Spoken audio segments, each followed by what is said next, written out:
നിങ്ങൾ ചിക്കമംഗളൂർ പോയിട്ടുണ്ടോ? ഇനി ചിക്കമംഗളൂർ പോയാലും പോയില്ലെങ്കിലും ഞാൻ ഇപ്പോഴേ പറയുന്നു, ഇത് ഒരു കൊലപാതകമാണ്. തീർച്ചയായിട്ടും ആ പെൺകുട്ടി ആ ഒരു വെള്ളച്ചാട്ടിനടുത്തേക്ക് പോയിട്ട് അവിടെ ചാടിയിട്ടില്ല എന്ന കാര്യം എനിക്ക് തോന്നുന്നത് 100% ഉറപ്പാണ്. രക്ഷിതാക്കൾ തന്നെ അത് തുറന്ന് പറയുകയും ചെയ്യുന്നുണ്ട്. പിന്നെ എങ്ങനെ ഇത് സംഭവിച്ചെന്നതാണ്.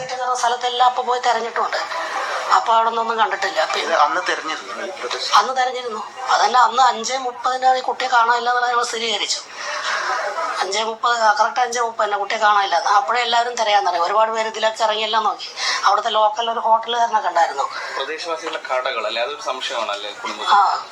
എനിക്ക് സംശയം ഈ ഡോഗ് സ്ക്വാഡ് ഡോഗ് കയറി വന്ന ആ കടക്കാരന് ഇതിനെപ്പറ്റി അറിയാം. അയാൾ അറിയാതെ ഒന്നും നടക്കില്ല. എന്റെ സുഹൃത്തുക്കളെ, ചിക്കമംഗളൂർ ഒരു വരണ്ട പ്രദേശമാണ്. ഞാൻ പലപ്പോഴും എൻ്റെ പല സുഹൃത്തുക്കൾ അങ്ങോട്ട് പോകുമ്പോൾ കുട്ടികളെ അടക്കം തന്നെ അവിടേക്ക് ടൂർ പോകുമ്പോൾ ഞാനൊക്കെ പലപ്പോഴും ചോദിച്ചിട്ടുള്ളത്, നിങ്ങൾ എന്ത് തേങ്ങ കാണാൻ വേണ്ടിയിട്ടാണ് ഈ ചിക്കമംഗളൂർക്ക് ഇത്രയും കിലോമീറ്റർ സഞ്ചരിച്ചു പോകുന്നതെന്നുള്ളതാണ്. ഒരു വരണ്ട പ്രദേശം, കാണാനായിട്ടുള്ള സംഗതികളൊന്നുമില്ലാത്ത, ആഘോഷിക്കാനായിട്ടുള്ള നല്ല സുന്ദരമായിട്ടുള്ള സ്ഥലങ്ങളില്ലാത്ത, അവിടേക്ക് എന്തിനാണ് ഈ ആളുകളൊക്കെ ഇങ്ങനെ ട്രക്കിങ്ങിനും മറ്റുമായിട്ടൊക്കെ പോകുന്നതൊക്കെ പലപ്പോഴും ഒരു പക്ഷേ പല ആളുകളുടെയും പല ചിന്തകളൊക്കെ വ്യത്യസ്തമായിരിക്കും. പക്ഷെ ചിക്കമംഗളൂർക്ക് പോയുള്ള ആളുകൾക്കറിയാം അതൊരു വരണ്ട പ്രദേശമാണ്, നമുക്ക് തീരെ അറിയാത്ത പ്രദേശമാണ്. എന്തെങ്കിലും അപകടം സംഭവിച്ചാൽ തന്നെ വളരെ പെട്ടെന്ന് ഒരു അന്വേഷണം നടത്താൻ നമ്മുടെ അതേ ഭാഷ പറയുന്ന ആളുകളോ, അല്ലെങ്കിൽ മലയാളം പറഞ്ഞാൽ മനസ്സിലാക്കുന്ന ആളുകളോ, അല്ലെങ്കിൽ ഇംഗ്ലീഷിൽ ഒരു കാര്യം പറഞ്ഞു കഴിഞ്ഞാൽ അത് മനസ്സിലാക്കുന്ന ആളുകളോ, അല്ലെങ്കിൽ ഒരു മിസ്സിംഗ് ആയെന്ന് നമ്മൾ ആരെയും പറ്റിയിട്ട് ഒരു പോലീസിലോ മറ്റു പരാതി പറഞ്ഞു കഴിഞ്ഞാൽ അതിന് അതേ ഒരു സീരിയസ്നെസ്സോട് കൂടിയിട്ട് വിനോദയാത്ര വന്നവരാണ്, അവരെ സംരക്ഷിക്കേണ്ടത് നമ്മുടെ ചുമതലയാണ് എന്ന രീതിയിലൊക്കെ ഒരു അന്വേഷിക്കുന്ന ആളുകളൊക്കെ അവിടെ ഉണ്ടോ എന്ന് ചോദിച്ചു കഴിഞ്ഞാൽ ഞാൻ പറയുക നോ എന്ന് മാത്രമാണ്. നിങ്ങൾ ആരെങ്കിലുമൊക്കെ കാണാതെ കഴിഞ്ഞാൽ അത് നിങ്ങളുടേത് മാത്രമായിട്ട് റിസ്ക്കായി മാറുകയും, നമ്മുടെ കേരള പോലീസിനെ പോലും ഒന്നല്ല, കേരള പോലീസ് ആ ഒരു നിമിഷത്തിനുള്ളിൽ തന്നെ അന്വേഷണം ആരംഭിച്ചിരിക്കും. ഇത് കാണാതായിട്ട് 4 ദിവസം കഴിഞ്ഞു. നമ്മുടെ ഒരു നിർഭാഗ്യം എന്ന് വെച്ച് കഴിഞ്ഞാൽ ചാനലുകൾ ഈ പെൺകുട്ടി കാണാതായപ്പോൾ ശക്തമായിട്ട് ഇതിൽ ഇടപെട്ടിട്ടില്ല എന്ന് തന്നെ പറയേണ്ടി വരും. ഒരു ചാനൽ പോലും ഇതിൽ ഇടപെട്ടിട്ടില്ല. എന്ന് വെച്ച് കഴിഞ്ഞാൽ എല്ലാവരും ഇലക്ഷന് തിരക്കിലായിരിക്കുന്നു. അവർക്ക് വളരെ പെട്ടെന്ന് കിട്ടേണ്ടത് ഇലക്ഷൻ്റെ റിസൾട്ടുകളാണ്, ഇലക്ഷൻ്റെ കാര്യങ്ങളാണ് വളരെ പെട്ടെന്ന് എല്ലാവരും സെർച്ച് ചെയ്യുക. സ്വാഭാവികമായിട്ടും ആളുകൾ മുഴുവൻ അതിലേക്ക് മാത്രം തിരിഞ്ഞു. ഇത് നമ്മുടെ നാട്ടിലൊക്കെ എങ്ങനെ ആയിരുന്നെങ്കിൽ ഒരുപക്ഷെ പ്രൈവറ്റ് ആയിട്ടുള്ള വേദിയിൽ ചെക്കന്മാരുടെ അടക്കം ഡ്രോണുമായിട്ട് അവിടേക്ക് അന്വേഷണം നടത്താൻ ഇറങ്ങിയിരുന്നേനെ. നോക്കൂ, ഈ അന്വേഷണം നടത്താൻ വേണ്ടി അവിടെ പോയ സമയത്ത് സ്വാഭാവികമായിട്ടും അവിടുത്തെ സിമ്പിളായിട്ട് നമുക്ക് മനസ്സിലാവുന്നത് കുട്ടികൾ ആരെങ്കിലും ആ ഒരു കൊക്കയിലേക്കോ മറ്റോ വീണ് മറിഞ്ഞിട്ടുണ്ടോ എന്ന് അന്വേഷിക്കുകയാണ്. ആ നിമിഷം തന്നെ നമുക്ക് ഡ്രോൺ പരിശോധനയും മറ്റൊക്കെ നടത്താൻ സാധിക്കുമായിരുന്നു. പക്ഷേ അത്തരത്തിലുള്ള എല്ലാ എക്യുപ്മെന്റ്സ് ഉണ്ടായിട്ട് പോലും അത്തരത്തിലുള്ള അന്വേഷണവും മറ്റും നടത്തിയിട്ടില്ല എന്നതാണ്. ഇവിടെ രക്ഷിതാവിനെ പറയുന്നുണ്ട്, കുഞ്ഞിനെ കാണാതായ ഒരു 5:30 എങ്ങാണ്ടാണ് കാണാതാവുന്നത്. വളരെ പെട്ടെന്ന് ഇരുട്ട് വരുന്ന സ്ഥലങ്ങളൊന്നുമല്ല, ഒരു ഓപ്പൺ ആയിട്ടുള്ള സ്ഥലമാണ്. വളരെ പെട്ടെന്ന് അങ്ങോട്ട് ഇരുട്ടാവുന്ന സ്ഥലമൊന്നുമല്ല. 5:30 കാണാതായ നിമിഷം തന്നെ ആ പ്രദേശം മുഴുവൻ, ഇപ്പോൾ ഈ കുഞ്ഞ് വീണ് കിടക്കുന്നു പറയുന്ന ആ പ്രദേശം മുഴുവൻ ഇവർ അരിച്ചു പിറക്കിയതാണ്. അങ്ങനെയാണെങ്കിൽ കുഞ്ഞിനെ ആരോ തട്ടിക്കൊണ്ടുപോയത് തന്നെയാണ്. അതിനുശേഷം അവരെ സെക്ഷലി പറയാൻ പറ്റത്തില്ല, അസോൾട്ട് ചെയ്തിരിക്കാം. അതിന്റെ ഭാഗമായിട്ട് പിന്നീട് ബോഡി അവിടേക്ക് അവർ വീണ് മരിച്ചതുപോലെ അവിടേക്ക് കൊണ്ടുപോയിട്ടതാവാനുള്ള സാധ്യതയുണ്ട്. കാരണം നമ്മുടെ കേരളത്തിലുള്ളതുപോലെ സ്ത്രീകളെ പരിഗണിക്കുന്ന, നമ്മുടെ കേരളത്തിലുള്ളതുപോലെ സ്ത്രീകളുടെ മാനത്തെ പരിഗണിക്കുന്ന ഒരു രീതിയൊക്കെ നമ്മുടെ കേരളം വിട്ടുപോയ എല്ലാ സംസ്ഥാനങ്ങളും ഉണ്ട് എന്നൊക്കെ നിങ്ങൾ ആരും സങ്കല്പിക്കരുത്. ബീഹാറിലായിക്കോട്ടെ, നമ്മുടെ ഗുജറാത്തിലായിക്കോട്ടെ, അതിഭീകരമായിട്ടുള്ള അവസ്ഥകളാണ് ഒറ്റയ്ക്ക് സഞ്ചരിക്കുന്ന ആളുകളൊക്കെ അനുഭവിക്കേണ്ടി വരിക. അതങ്ങനെ നൊമാഡുകളായിട്ടുള്ള പല ആളുകളും പറയുന്നത് കേട്ടിട്ടുണ്ട്. എന്തായാലും രക്ഷിതാവ് പറയുന്നത് നിങ്ങൾ കൃത്യമായിട്ട് കേൾക്കണം.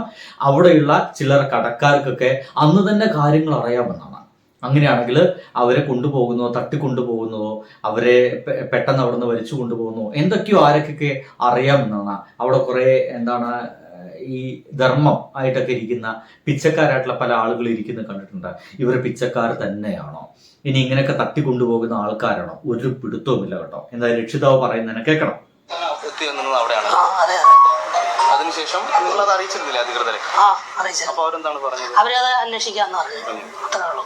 ഈ കാണാതായ അപ്പൊ തന്നെ പോലീസിനെ വിവരം അറിയിച്ചു? 1/2 മണിക്കൂർ എടുത്ത് കാണും. കാരണം 6 മണിയാണ്. അവിടെ നിന്ന് 10-20 മിനിറ്റ് ഞങ്ങൾക്ക് താഴത്തേക്ക് പോകണമായിരുന്നു.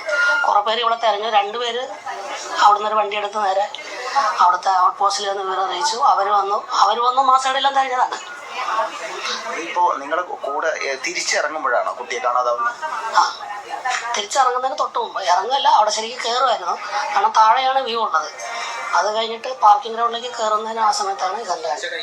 ഇവിടെ ഏറ്റവും വലിയ ഒരു അത്ഭുതം എന്ന് വെച്ച് കഴിഞ്ഞാൽ ഒരുപക്ഷെ അപകടം ഉണ്ടാവാൻ സാധിക്കുന്ന സ്ഥലത്ത് നിന്നല്ല ഇവര് ഏറെ പോകുന്നു എന്നുള്ളതാണ്.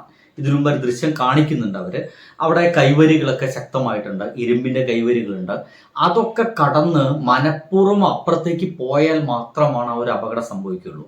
ഒന്നിച്ച് എല്ലാവരും സഞ്ചരിച്ച ഈ ആളുകളിൽ നിന്ന് ഈ ഒരു പെൺകുട്ടി മാത്രം എങ്ങനെയാണ് വളരെ പെട്ടെന്ന് സ്കിപ്പായി പോകുന്നത്? ആ ഇരുമ്പ് സംഗതികളെല്ലാം കവർ ചെയ്തിട്ട് അവരെങ്ങനെയാണ്? It's fishy.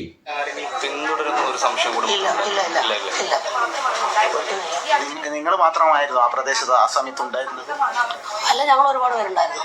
ഏറ്റവും ലാസ്റ്റ് ആ പോയിന്റ് ഞാനാണ് വന്നത്. അപ്പൊ ഈ കുട്ടി അവിടെ ഇല്ല. അത് 5:26 അവിടെ വന്നത്. അപ്പൊ 5:20, 22 വരെയൊക്കെ ഈ കുട്ടി ശരിക്കും അവിടെ തന്നെ ഉണ്ട്. അവിടെ നിന്നാണ് പിന്നെ ഈ കുട്ടി ഇപ്പുറത്തെ സൈഡിലെ പാർക്കിംഗ് ഗ്രൗണ്ടിലേക്ക് കയറിയത്. ഇത് കാൽവഴുതി വീണതാണ് എന്നുള്ള ഒരു പ്രാഥമികമായിട്ട് ഇത് അപകടമല്ല. ഇത് സുരക്ഷ ഇല്ലാത്ത സ്ഥലങ്ങളായിരുന്നില്ലേ കൂടുതലും അവിടെ? അങ്ങനെ ഒരുപാട് അപകടങ്ങളൊന്നും ഇല്ല. അത്ര ഒന്ന് ശ്രദ്ധിച്ചാൽ അത്ര വലിയ കുഴപ്പമൊന്നുമില്ല. മോള് ട്രക്കിങ്ങിലൊക്കെ നല്ല ആക്റ്റീവായിട്ട് കുട്ടി ഒറ്റക്ക് വഴിമാറിയേറ്റം പോയിരുന്നു? ഇല്ലല്ല, അതിനുള്ള ഒരു സാധ്യതയില്ല. സപ്പോസ് ഞങ്ങൾ ലാസ്റ്റ് കണ്ടതിൻ്റെ ഇപ്പൊ ഇതിന്റെ ഓപ്പോസിറ്റ് സൈഡ് ഞാൻ പറഞ്ഞ ഒരു കടയുടെ ഡോഗ് കയറി എന്ന് പറഞ്ഞില്ലേ, അതിന്റെ അവിടെ നിന്ന് ചെറിയൊരു വ്യൂ ഉണ്ട്. അങ്ങോട്ട് കയറി അവിടെ ആയിരുന്നു സംഭവിച്ചിരുന്നെങ്കിൽ ഓക്കെ, നമുക്കതൊരു ആക്സിഡന്റ് ആണെന്ന് ഉറപ്പിക്കാമായിരുന്നു. പക്ഷേ അവരങ്ങോട്ട് പോയിട്ടുമില്ല. എന്നാൽ ഇവർ അന്വേഷിച്ചു എന്ന് പറയുന്ന, അപകടം നടന്ന സമയത്ത് തന്നെ അന്വേഷിച്ചു എന്ന് പറയുന്ന സ്ഥലത്ത് തന്നെയാണ് ഇപ്പോൾ അവരുടെ മൃതശരീരം കാണാൻ കഴിഞ്ഞിട്ടില്ല. അപ്പോൾ സ്വാഭാവികമായിട്ടും നമ്മൾ വേറെ ഒന്നും സങ്കല്പിക്കേണ്ട. ഇത് ഒരു അപകട മരണമല്ല. ആ പെൺകുട്ടി ആത്മഹത്യ ചെയ്തതാണെങ്കിൽ അതിന് മാത്രം പ്രശ്നങ്ങളൊന്നും ആ പെൺകുട്ടിക്ക് ഇല്ല എന്നതൊക്കെ നമുക്കിപ്പോൾ മനസ്സിലാക്കാൻ കഴിയുന്നു. അങ്ങനെയാണെങ്കിൽ ഇതിന് പുറകിൽ കൃത്യമായിട്ടും ആ നാട്ടുകാരെ തന്നെ ചില ഇടപെടൽ ഉണ്ടായിരിക്കാം. നാട്ടുകാരൊക്കെ ലോക്കൽസ് ആയിരിക്കാം, അവിടെ ക്രിമിനൽസ് ആയിരിക്കാം. അങ്ങനെയുള്ളൊരു ഒരു ഇടപെടൽ ഇതിൻ്റെ പുറകിൽ ഉണ്ട് എന്ന് തന്നെയാണ്. കാരണം കഴിഞ്ഞ രണ്ടാമത് ഏറ്റവും വലിയ പ്രശ്നം 4 ദിവസമായിട്ടും അതിന് താഴത്തേക്ക് പോലീസ് കൃത്യമായിട്ട് പോയിട്ട് ഡ്രോൺ പരിശോധന മറ്റൊന്നും നടത്തിയിട്ടില്ല എന്നൊക്കെ പറയുമ്പോഴാണ് ഒരു അത്ഭുതം തോന്നുന്നത്. അതൊക്കെ സഡനായിട്ട് എടുക്കേണ്ട തീരുമാനങ്ങളല്ലേ? ആ ഒരു അരമണിക്കൂറിനുള്ളിൽ അല്ലെങ്കിൽ പിറ്റേ ദിവസം രാവിലെ തന്നെ അങ്ങനെയൊക്കെ അന്വേഷണമൊക്കെ നടക്കേണ്ടതല്ലേ എന്നതാണ്. എന്തായാലും ഇതൊരു വളരെ വിഷമകരമായ സംഭവം തന്നെയാണെന്നൊക്കെ പറയേണ്ടി വരും. Something fishy. ഞാൻ മുന്നേ തുടക്കത്തിൽ പറഞ്ഞ പോലെ തന്നെ ഇതിൻ്റെ പിന്നിൽ ചില ആളുകൾ പ്രവർത്തിച്ചിട്ടുണ്ട്. തീർച്ചയായിട്ടും അവിടെയുള്ള ചില ക്രിമിനലുകളുടെ പ്രവർത്തനം ഇതിൻ്റെ പുറകിൽ തീർച്ചയായിട്ടും ഉണ്ട്.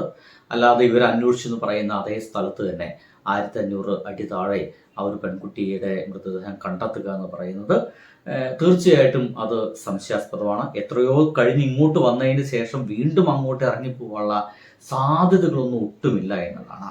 അങ്ങനെയാണെങ്കിൽ എങ്ങനെയാണ് മിസ്സായതെന്നൊക്കെ അറിയേണ്ടിയിരിക്കുന്നു. തീർച്ചയായിട്ടും ഇത് അപകട മരണമല്ല. ബൈ.